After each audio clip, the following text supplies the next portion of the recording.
madaxweynaha jamhuuriyadda Soomaaliland mudane Axmed Maxamed Maxamuud Silaanya ayaa xafiiskiisa qasriga madaxtooyada Soomaaliland waxa uu shahaado sharaf ku guddoonsiiyay abwaanka qaranka ee Xasan Duxul Labsalax waxaana ay shahaadadaasi ay ka turjumaysay isla markaana uu madaxweynuhu ku macneeyay sidii kartida wadaniyada iyo jaayinta bulshada lahayd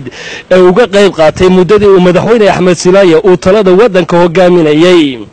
wasiirka wasaaradda xanaanada xoolaha Soomaaliland mudane Cabdullaahi Maxamed Daahir Cukuso oo ka hadlay shahaadada uu madaxweyne Axmed Silaanya uu guddoonsiiyay abwaanka qaranka ee Xasan Duxul Labsalax ayaa waxa uu yiri madaxweynaha jamhuuriyadda Soomaaliland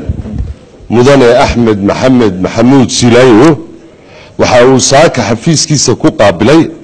Xasan Saleebaan Duxul oo kamida abwaanada ahdigan ugu caansan oo kamida abwaanada da'da yar ee hal abuurka la yimi dadkuna ay aad u jecel yihiin madaxweynuhu wuxuu uga mahadnaqay waa ogeydeen fanku isagoo siir dhimanaya oo burburkii Soomaaliyeed ka mid noqday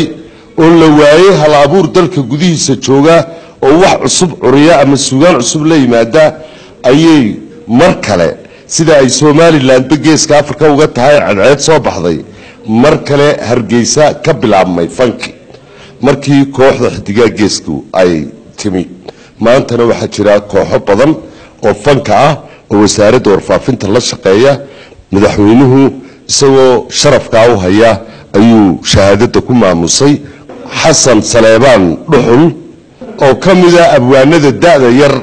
أحمد سكي داير حسنية عبد الله علي صودي ورباهين تقرأ كسومالي لان قدها قصر مدحتوية سومالي لان إيه هرقيسا